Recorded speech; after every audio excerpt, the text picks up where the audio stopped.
Hello fellow football connoisseurs and welcome back to the Quick Take. I hope you're all doing well on this fine Wednesday afternoon or evening or even Thursday morning, depending on when you're watching this video. Getting straight into the news, of course, today we have an update regarding Romeo Lavia. Bad update for the youngster from Southampton who came to Chelsea alongside Moises Caicedo. Of course, that fantastic little saga regarding Lavia and Liverpool and Caicedo, but we'll get into that in just a minute. We also have an update regarding potential goalkeeper update, and we also have the leaked kits for next season, and let's just say they are less than appealing, at least in my opinion. Before I continue, I would like to quickly remind you I am running a giveaway with OwnASaber.com where at 15,000 subscribers you could be in with a chance at winning the King of London lightsaber, the perfect saber for every Chelsea fan. 3 participants will be chosen, and all you have to do to enter is subscribe to the channel and check the pinned comment down below for more information. And with that, on with the video. Right, getting straight into it. Romeo Lavia injury update. Chelsea Football Club has today released the following statement regarding Romeo Lavia. Midfielder Romeo Lavia is to unfortunately miss the remainder of a 23-24 campaign following a setback in his recovery. Recent medical assessments have confirmed that Lavia, who sustained a significant thigh injury against Crystal Palace back in December, will not feature again this season. This is, of course, terrible news for Chelsea and Lavia. Of course, Lavia, a very exciting youngster. We have his stats here from last season from Who's Score, reported by Chelsea Dodgers. Romeo Lavia among under-21 players in the Premier League last season. Most tackles at 60, most interceptions at 33, and most shots blocked at 11. What could have been this season? And I really believe a midfield 3 of Lavia, Caicedo, and Enzo Fernandez would have been a sight to watch. We would have seen a lot more control in the midfield. I think we would have seen a lot more harmony between, as I said, Enzo Fernandez and Caicedo not having to inherit all the defensive responsibility. Romeo Lavia is, of course, fantastic at receiving the ball under pressure, using nice quick footwork, releasing the ball, opening up passages of play, obviously holding the area in a nice defensive position. Fantastic player. We also have this from Squawker. Romeo Lavia played more minutes than any other under-20 player during the 22-23 Premier League season. The only one with 2,000 plus minutes we have here. Romeo Lavia, 2,231 minutes for Southampton. Next is Harvey Elliott with, around 60, nearly 600 minutes less that season for Liverpool. Then you got the obviously big names here like Rico Lewis at Manchester City, 900 minutes. You got Evan Ferguson, of course, Chelsea target at Brighton, 951 minutes. And then you got, of course, Chelsea's Levy Colwill here at Brighton at 1,200 minutes. Lavia played 1,000 minutes extra on top of that compared to the young centre-back. So he was very heavily involved last season for Southampton, putting him some good time. But we have some other news regarding his injury and what may have actually caused this poor rehabilitation. In December, Romeo Lavia's comeback was being accelerated due to technical staff pressing for his return, as they needed a midfielder, but the rehab of the player was not 100% done. There was some steps that needed to be taken, but the technical staff did not listen to medical advice. The player was injured again soon after the match. So it really is the Chuckle Brothers behind the scene, deciding what goes on, what happens on the field. Of course, players being rushed back from injury.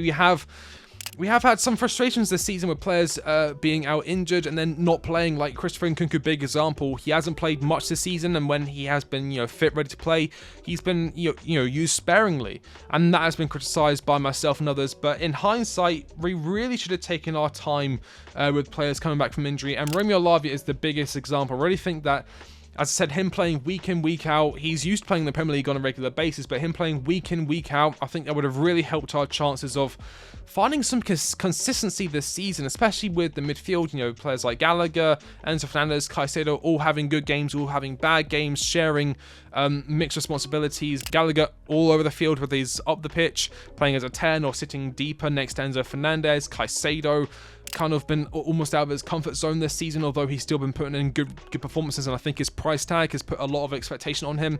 A lot of stuff has happened this season, but Romeo Lavia is out for the rest of the season, and hopefully we can see him next season. We also have some news regarding the goalkeeper, and it's actually a goalkeeper who I've covered on the channel beforehand, and his name is Bento of Atletico Paranenses. Chelsea have been scouting Bento, and we have some more news regarding Bento here from Graham Bailey. Chelsea are ready to bring in a new #1 goalkeeper this summer, and like the 3 following players: Atletico Paranenses, Bento Krepski, Valencia Giorgio Mamardashvili, and Arsenal's Aaron Ramsdale. Scratch that last name, please. Bento is available for 15 million euros. Now, again, I have actually covered Bento Krepski and Giorgio Mamardashvili on their channel beforehand in a goalkeeper breakdown. If you want to go watch it, I highly implore you do. It's actually a decent video where I looked at a number of goalkeepers who have been linked to Chelsea, along with the likes of Diogo Costa, who will be apparently available this summer for 75 million euros or 64.2 million pounds.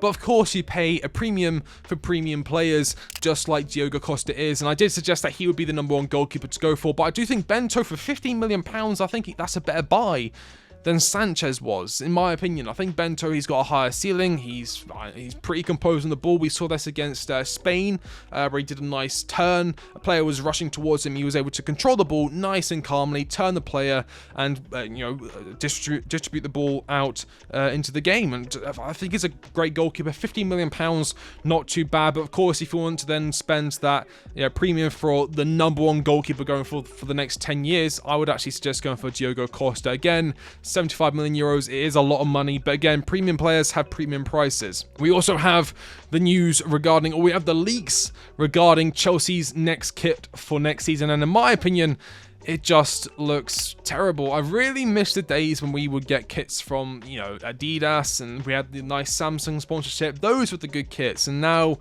Nike, we've seen over the past few seasons how poor the kits have been. We had the one after we won the Champions League that just... I mean, some people liked it. I didn't like it. I sort of grew to like it at some point, and then I decided I didn't like it. We had this season's kit, which hasn't been too bad. I actually quite like the kind of royal blue coloring, but again, next season's kit, I'm not a fan of the orange. I'm not a fan of the cyan that's going with it. It's got this kind of like wave pattern on it. I'm not really a fan of that either. And then we've got the white kit as well, which isn't terrible. The badge looks terrible in my opinion. I don't like the red and blue badge. I think that looks quite bad. Again, I'm just not a big fan of this, and I think it really pronounces just how important it is for us to get Europa League football this season, so we can get that Jordan sponsorship, so that we can have this sliver of hope of having a nice kit to wear next season, because I'm sick and tired of Chelsea coming out season after season in terrible looking kits. Hopefully that can be an issue sorted coming into next season. I don't want to be as negative as this. Again, I've seen some comments like, you're very negative, but in my defense, stuff around Chelsea right now, it's not entirely positive. We have all the stuff with the manager, we have all the stuff that's going on behind the scenes. There's recruitment issues, there's injury issues left, right, and center. There's a lot going on right now that it doesn't breed that much hope, and I hope you can understand why I'm not always positive about Chelsea all the time right now. I will be in the future when things do start to pick up, but it's very difficult to find happiness and joy in a sinking Titan. Basically, that's what I'm looking at Chelsea right now. But if you like the video, like, comment, and subscribe. I've been the Quick Take, and I'll catch you on the next one. See you later.